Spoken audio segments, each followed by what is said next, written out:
All right. Good morning and welcome back to another edition of WCW Cyber Edition. I'm your host, Sega Thompson, the CEO and founder of Genesis Security Consulting Limited, also known as GSC. And today I get to sit down and talk to Keisha Lashley. Hi, Keisha. Hello, Sega. Good to How be you doing here. today? And where? I tell the people where you're joining us from today. I am joining from the beautiful Twin Island Republic of Trinidad and Tobago. Trini in Hey, the house. hey, pick up TNT. Pick up TNT. Big up TNT every time. All right, so we're going to just jump right in. So, Keisha, what inspired your journey into cybersecurity? Love the question. I think my journey was not the traditional path. I have been in IT for 20 years. And yes, I did start as a teenager, for those that may be wondering, but no, I didn't. But You sure you're not still a teenager, is what you're saying? been in this space for over 20 years, and I've had the opportunity of being a part of the development side, infrastructure, managing a customer support team, and then ultimately in cybersecurity. When my leader at the time suggested that I should take up this role, I can't say that I said, yes, this is something I want to do. What? I No was like, excitement? what? Cybersecurity? Why? But it was Did one you of the did you best ask what is decisions. that? Did you ask what is that? No, but I knew it was a lot of pressure. I knew from that it was going to be a lot of pressure. But it was one of the best decisions that I could have made in terms of career, in terms of, you're looking for a challenge, this is the place for you.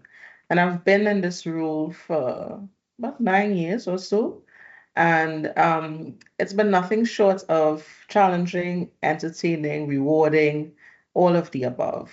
I'm in the financial services sector. And as you would imagine, we have a lot of persons trying to access our institution, and we have to do a good enough job of safeguarding our assets. So that was the journey. Okay, you make up a good point. You bring up a good point.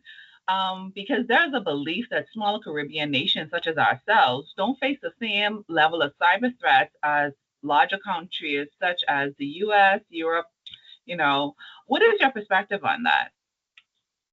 Yeah, I mean, if that were the case, I'd have a lot fewer gray hairs than I do. I don't know if your audience can see, but I mean, without a doubt, we have our fair share of attacks. As a matter of fact, in some instances, we are viewed as soft targets. So we face, a significant amount of attacks that originate from all across the world. And our tools tell us that, just being in the space would let you know that any organization, there's value within that organization. There's something of value. So even though we might be, small nation states, we're still attractive to people. So absolutely, we face the same types of attacks, the same things that you read happening on the international stage. We have it right here within Trinidad and Tobago and within the region. I totally agree with you on that soft launch. I always tell them I think because of our proximity to the US, people like to try stuff out here first and see, like, and kind of refine their attacks before they hit bigger targets. But I think they Correct. kind of think that way about because we're so small, compared to the larger country. They Mhm. don't. They be like, nah, y'all can't possibly. But yes, we do. Mhm. Absolutely, absolutely. What do you think has been one of the most defining moments in your cybersecurity career so far? Um, the thing that's most rewarding to me is that I have seen the area that I'm in, just the maturity level has increased. It's very rewarding to see things that you were part of, just in the brainstorming side of it, and seeing things come to fruition. So I'll just share two examples internally. Just developing our cybersecurity awareness training program, being a part of it when we would just do sessions, in our auditorium, send out one or two things. to seeing a full-fledged program that people know this is a continuous process, is something that must happen. It is rewarding to see. You get your fair share of pushback, like, oh gosh, another training. Yes, Yeah, it's this like is I all just part did of this. it, I just all did this. part of the process. But it is rewarding to see people, especially when you see people reporting things, people asking questions. Then you know what? Something is penetrating and they're paying attention to it. I think regionally, seeing a group, an information sharing group within the CARICOM central banks, being a part of it when, it's just a couple of us talking about it. We need to collaborate more, we need to share more, and seeing that operationalized into a full-fledged group where we're able to share information, have conferences, those things are very rewarding to me. Good stuff. Good stuff. Right. As a woman in a male dominated field, because Mhm. technology is male dominated, Correct. what challenges would you say you have faced and how have you overcome them? Yeah. So sometimes we love our male counterparts, yes, but sometimes the whole mansplaining, the whole you guys know what you're about. That is something I think that the best you one I've had is when uh-huh, someone told me what my uh-huh. job entails Ah, in the last 2 years. So I'm like, really? right, That's what I do. nice. Thank you. Good thing they came along, right? But Yes, otherwise I'd just be here I don't floundering know in what you would between. have been doing. But certainly you have to, I think the best thing that's woman can do is to be excellent. Excellence cannot be denied. I have a friend that always says cream rises to the top. And if you are excellent at what you do, people might have their doubts. I wonder if, if she can handle it. I wonder if she's skilled. But once you present, listen, I'm competent, you don't have to walk around saying I'm competent. Your work will speak for itself, and you get the requisite support and buy-in, and I've been fortunate enough that I lead a team, so the I'm able to demonstrate that, and the persons that I mentor, I give them that same encouragement, be excellent, and nobody could take that away from you. That's good. I think it's very important for us as women to believe that we belong because when we get in groups, you always hear about imposter syndrome. Yes. I know about traveling to conferences and being one of few women inside the room, and you just be like what happened? Mm-hmm. So I totally get Absolutely. it. Absolutely. I mean, we still have, just because you're in a space, it doesn't mean that you wouldn't have your own doubts about yourself, but you have to encourage yourself and know, listen, I'm competent.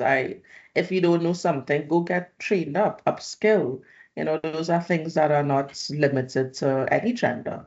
So I think that, even though you might have those feelings, you got to push past that and, continue the process of equipping, training, upskilling yourself. Okay. Talking about upskilling, which technical and soft skills do you think have been most critical to your success? Soft skills, I think the ability to forge relationships and communicate, those are absolutely required in this space. I'll start with communication. You have to be able to speak to diverse audiences. So whether you're speaking to, a board, you're speaking to your colleagues, you have to be able to communicate.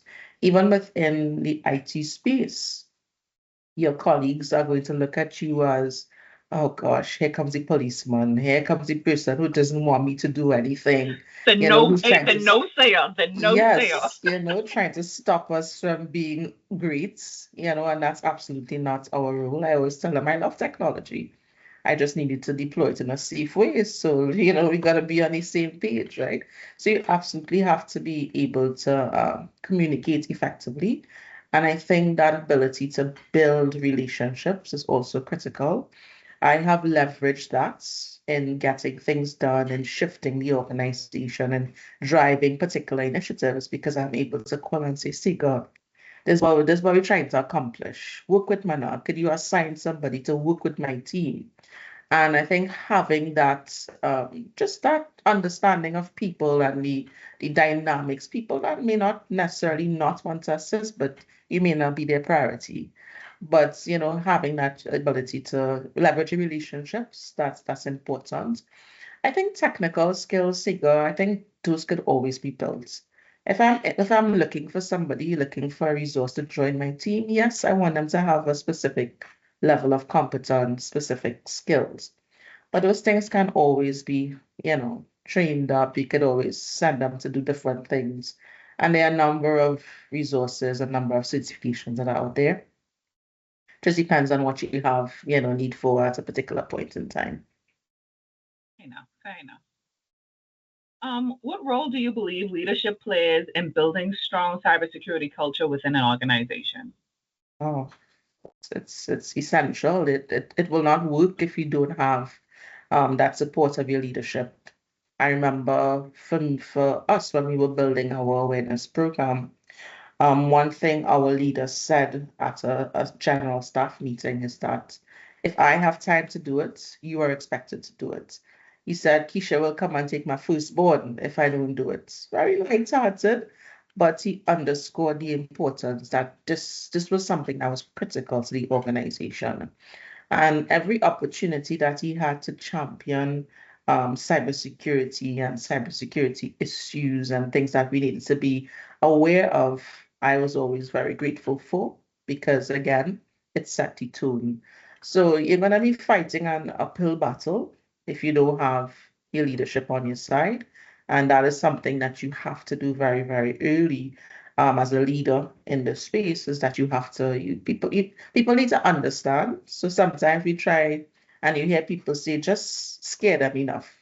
But I feel that yeah, that's one strategy. But I also think it's important for people to say, oh, okay, this is why you're doing this. Now I understand. Oh, this is what you're seeing. You're able to build that level of understanding and you get people on your side. So having leadership, it's critical. I agree with that. I Mhm, remember in my previous life when I was a corporate body and not a me body. mhm, um, Awareness, when you get to the point where senior executives are championing your cause for you, you'll be like, okay, mhm. great, they finally get it. Yeah.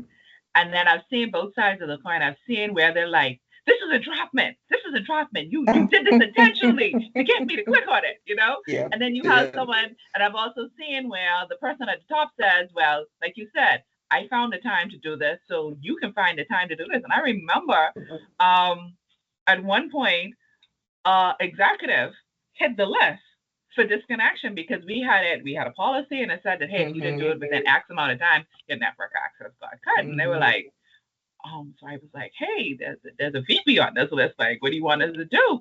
And they were like, mhm. cut him off, cut him off. And I was like, oh, Yes. that's what we're doing. That's I'm like, I love this here. So yeah, that's your but you can only do policy. stuff like that when the people at the top agree with it. Because if they That's don't, right. they'll be like, we need him. We need him. Sure, And his job is more sure, important than the awareness sure. training. So it's always good when you have these wins. That's right. I'll give you one example. I had an attorney at my organization. I said, he called me basically saying the same thing. You tricked us, you trapped us with this simulation. And I said, "Well, is he going to send me a lawyer letter?" Because, Protected he him was, fully. and it's like, listen, the attackers, they're not going to play fair. So What I we're said. just equipping The you, we're attackers are preparing trying to you. work on you, pull on your heartstrings and your mental state. Like I can't go stop. They're not gonna take pity on you and say, Yeah, he's worked hard today. She's worked hard and she's tired. And no, they want you to be tired. They want you to be too tired to look at the link. They want you to say, oh, this is just another simulation. I ain't of gotta worry about this. course, of course, of course. So let's turn over and talk about mentorship. Mhm. How important is mentorship for women in cybersecurity? And have you yourself benefited from mentorship opportunities? So, within recent times, I've had two persons. They were not core cybersecurity professionals. They were overall IT professionals, and they were able to help me just in getting a view. Sometimes we have blind spots that, you need persons that are outside of your circle, even to help you identify it. This is an opportunity and an area for improvement. So I have had, at least two persons that I could think of within recent times that have said, Keisha, in order for you to move to the next level, in order for you to be more effective, these are the things that, you need to avail yourself to. I haven't had any, direct cyber mentors, but I've had general IT mentors. Um, just in terms of, persons on my team, I have a young lady that's a part of my team. And I constantly speak into her life because I wanted to know, hey, you are next. You are the one that can do it. Don't walk around feeling that you're less than your male counterparts. So I feel that draw to mentor her, so that she is also able to be effective within this organization. So I think mentorship is critical. You need people, as I said, to help you to grow, and you don't need people just to tell you you're great all the time. So mentorship is key. I totally agree with that. Um, mentorship is always something I've struggled with, and not as in the giving side, it's the receiving side. I think Yeah, a lot of times in my career, I got stuck with knowing where I wanted to go, but not knowing how to get there. right. And I think I operated under the belief that if I had a mentor, someone would be able to tell me how to cross that bridge. What I found that by the time the mentors came, I had already crossed the bridge, but outside of one particular mentor, they all breathed something back into me. Mhm. I had a mentor, a former boss, and she breathed life into my soul. I think my soul was Yes. scarred. I'd been through some things where I had to dim my light a lot to make Hmm. the people in charge feel better about themselves. And Right. she gave me the strength, I guess, to she built me back up to say that, hey, you don't need to dim your life, like, and then she taught me to Hmm. lead from a place with love. So for that, I'm always truly appreciative. Yeah.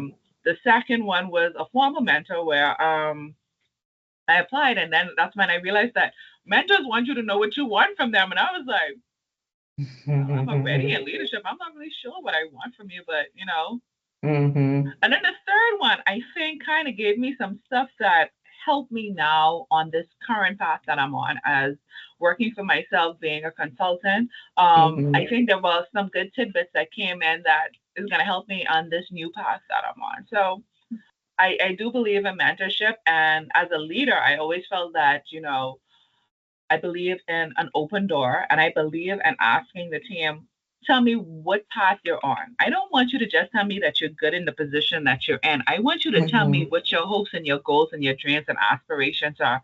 Because I Yeah. feel that even if you don't stay on the team, it is still my job to help you get to that next level. Correct, correct. And the thing about it is that I think being transparent and honest in your journey is so important. I need to hear where you missed the mark. I need to hear where it didn't go right.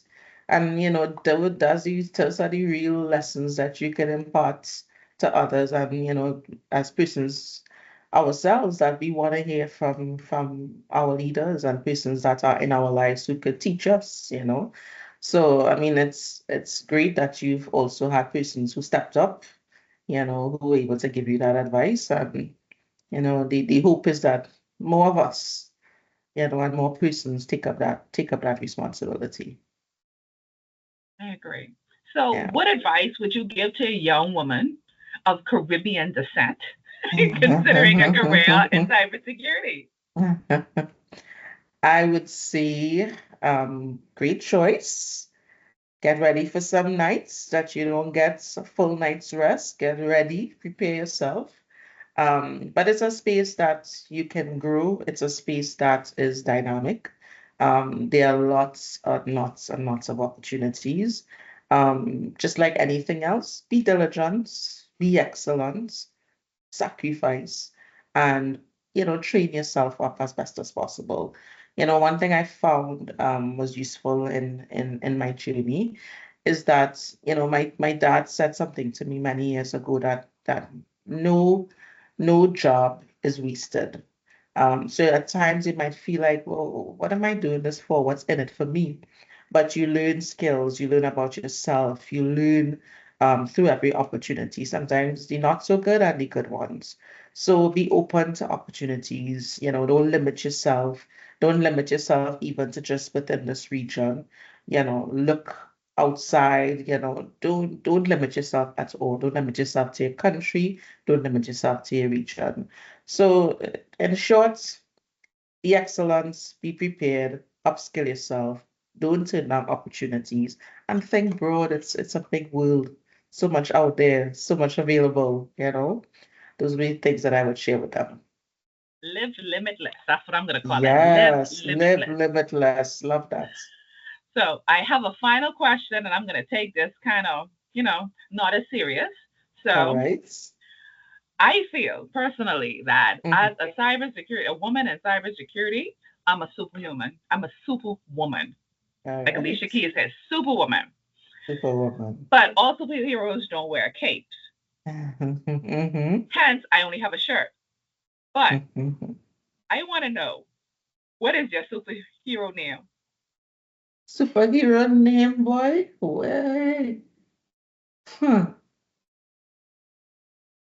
So I'll just give you my I call myself I'd say I'm God's sugar plum, right? Because everybody say they're the apple of God's eye. So sugar plum has to get in there in some way.